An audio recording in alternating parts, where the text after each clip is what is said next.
What's up, my geeks? Jeffrey Powers from Geekazine. Today we're going to take a look at this. This is the WavLink Thunderbolt 5 dock for your Mac Mini, for anything that's running Thunderbolt 5, 80 gigabits per second. In some cases, could go up to 120 gigabits per second, and a lot more. And we're going to unbox this next on Geekazine.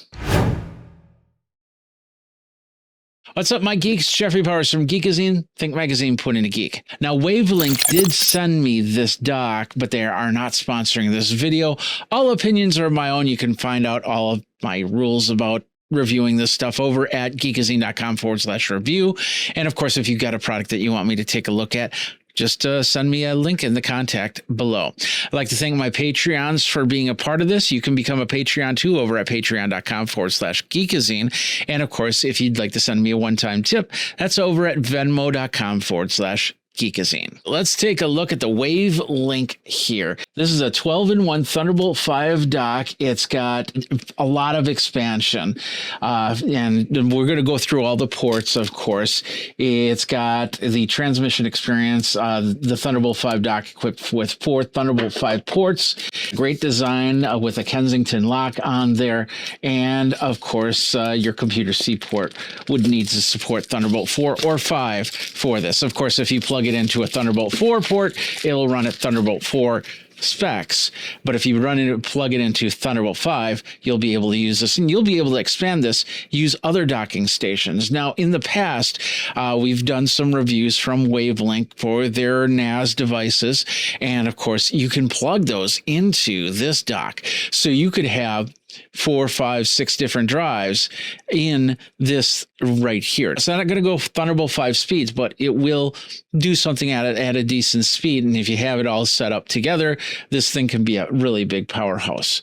Now, let's go ahead and open this up and see what we've got here. So here's the, here it is. We'll just open it like that. There we go. Inside, there is the dock. Simple as that. It's a little bit heavy. Wow. That is a little bit heavy. We're going to show you that in a minute here. Let's finish what's inside. We've got a bunch of documentation, quick start guides, and everything like that. I'll lift this up. We've got a box full of stuff here, and I think that's where we're going to start. So let's get this out of the way. And let's take a look at inside here, because I'm guessing that we've got the plug-in here and some other cables, which I am correct. Here we go. We'll just do it like that. Dump it out, go on. All right, so we'll start with this right here. This is actually pretty cool. What this is a USB-C lock plug. So basically you put your cable in here, and then this thing will go into the unit, which will most likely have a screw hole. So you'll tighten it down. That way it will not come loose when you are moving this dock around from your Mac. I love it when these devices have a locking device in here of some sort. So that's going to protect you. If you have to move that dock around a little bit, it doesn't unplug. And then if you're transferring files or doing some high-end video work, it won't do that. So next up, we have cable and plug. This is a 20-volt, 11.5 amp plug, and it runs at 230 watts. And that means it'll be able to power your dock. Of course, if you have a computer like a MacBook plugged in there, it'll power that and many other devices. 230 watts. You should be able to plug in 2 or 3 laptops and keep them charging if you needed to. So that's very good power on this. That's why it's so big. Next up, looks like we have a screwdriver, just a simple screwdriver here. We'll take it out of the bag. There we go. To get a free screwdriver out of it. That's pretty cool. And then finally, we have what will be a Thunderbolt 5 cable. Now, keep in mind, you want to keep the cable with the dock. So if you end up putting it on a shelf, make sure that you label the cable or just say, hey, this goes with this dock, because it does have a Thunderbolt 5 label on here. And if you try to put in a Thunderbolt 4 cable into this dock, it will not go at Thunderbolt 5 speeds, or a USB-C cable. Even a USB-C cable that's rated for USB-C 4, it will still not run at Thunderbolt 5 speeds. So keep that in mind. You want to keep this with the dock. All right, let's go ahead and pull the dock up and see what we've got. It's actually a really nice design. Take a look at this right here. It's all metal and I can feel it. It's fairly heavy too. So, and it's well vented. We got the vents on the sides. So remember to keep those areas clear. And on the bottom, it's all aluminum. This is just a powerhouse. So that's basically it on the top. We have nothing, of course, some vents on top. This will most likely be the front of your device. So if you have it on a desk, it'll probably sit like here with the WavLink looking at you. So what we've got here in the dock, we first got it's basically a headphone microphone combo jack.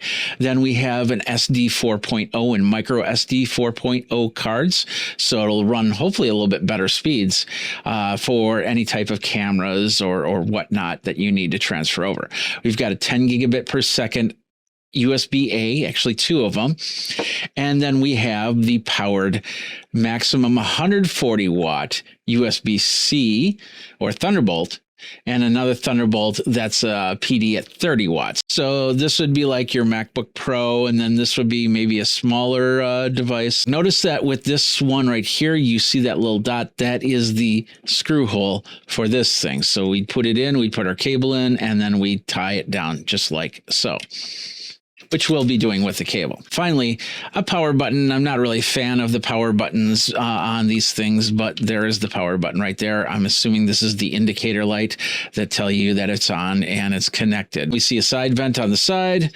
On the back, we start to see some more stuff. Here's our Kensington lock option right here. And then, of course, we have a couple Thunderbolt ports, 10 gigabit per second, USB-A, two of them in back, a 2.5 gigabit per second Ethernet. Now, if you got the Mac Mini with only 1 gigabit per second, you can actually use this to upgrade. I've got 10 gigabit per second in the back, and I can use these in tandem in two different networks if I wanted to. Finally, we have our DC 20 volt in. Like I said, does 230 watts, so you'll be able to power up anything and everything with this device. And that's in the nutshell. Next, what we're going to do is we are going to plug this in and see how this works. And we're going to use my Mac Mini M4 with that. Here's the dock right here. I want to show you really quick. I did put that little adapter plug in there. That's where the screwdriver came in.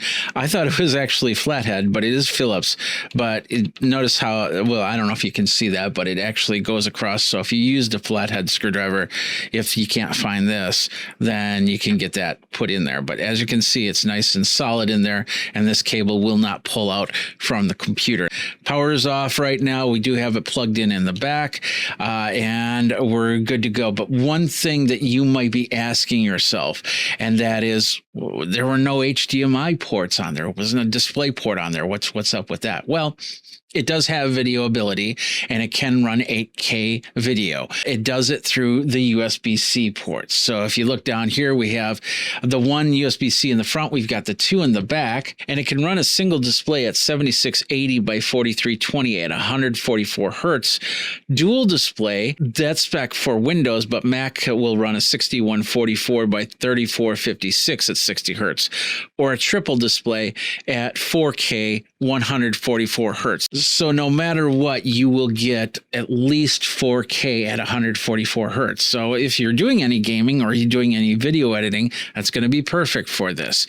It's just going to be using up your Thunderbolt ports for the monitors. And you could probably get a dongle to get all that separated out if you need HDMI ports from there. We've got it all plugged in. I'm going to hit the button right here. We're going to see this light turn on, and it is connected to the Mac. So it's going to start with red, and then once we have the solid connection, it'll turn green. So I'll hit that button. There's the red, and magically green, just like that. If there were any problems, if I unplug it from the Mac right now, you see it go back to red. And we'll plug it back in, and we're good to go. Now, what I'm going to do is I'm going to plug in an Ethernet cable so I can show you how it connects up. We now have an internet. We have the 10 gig internet and a 2.5 gig internet.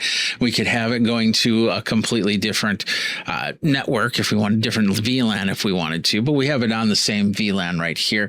And I'm seeing it through my structure here as an IP, so we're good to go. We know that this is working. And then, of course, if I start plugging in different different things. Like, for instance, I have this micro SD card from Kingston here, which I'm going to plug in. Now, this is 170 megabits per second V30A2 card. Now, SD 4.0 actually goes beyond 170. This is the best I have right now. It can go up to 312 megabytes per second read and 156 megabytes per second write. So we're going to see how this card fares on that, even though it's not 100% for SD4. So let's go ahead and plug that in right there. It's always fun to plug these in for the first time. Which direction does it go? And it does do a little click, and it sticks out just a little bit, so you'll be able to push that in to unlock it. I have an Untitled that just showed up on my screen, and so what we're going to do is we're going to do disk speed test, and this one seems to be about 90 megabytes per second for write and read. It started out strong on the write at 170, and then it just kind of faltered down to that. It could be more the SD card than it is the drive itself. Now I've attached a couple Thunderbolt 5 drives. The first one, as you can see, we're getting some great speeds on there. 4,600 megabytes per second for the write and 57 for the read. So that's going to be perfect for any type of video editing or anything like that. I'm going to stop this one, and I'm going to switch over to another one. The other drive that I have is the Intel-based Thunderbolt 5, and I found that certain Thunderbolt 4, we wouldn't be able to read from there. But we're reading from it right now, and I'm really happy about that.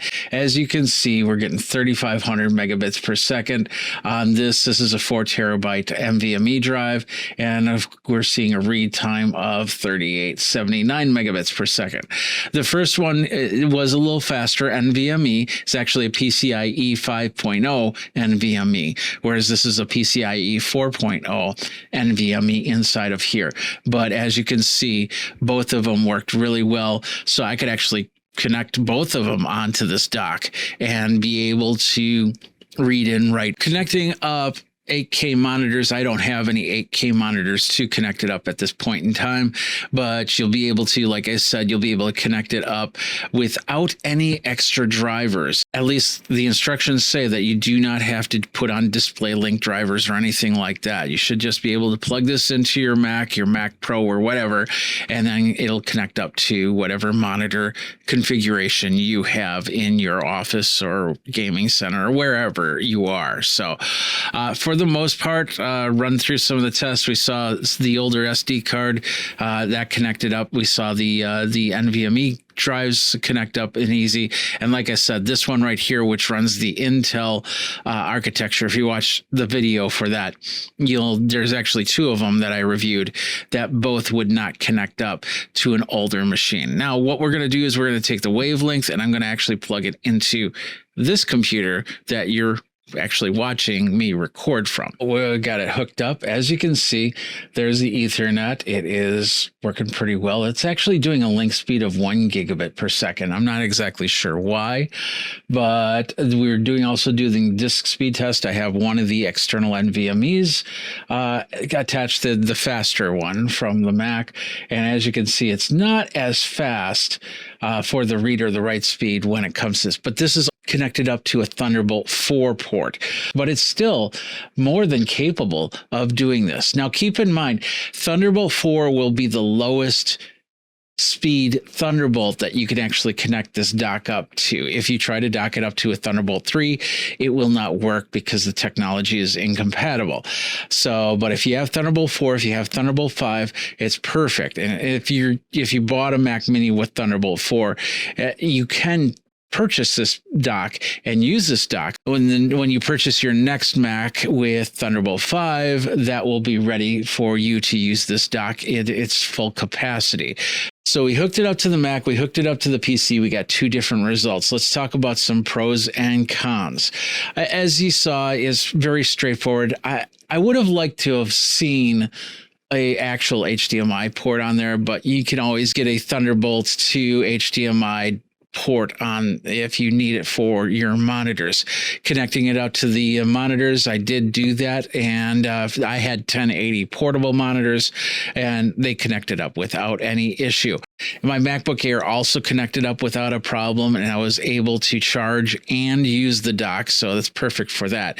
And of course, if you got a MacBook Pro, it's even better because you get all these extra ports, including USB-A ports. Disk speed tests work really well. You want to have a good NVMe in there, and of course, if you're using any type of external drive enclosure, you want to make sure that's rated Thunderbolt 4 or better, so you can get those speeds for whatever you're doing. If you're doing video, even on the Windows, the disk speed test was able to do anything 4K or above. So I would be very comfortable in using this dock to help with that. Unfortunately, I can't hook it up to my laptop because my laptop is Thunderbolt 3.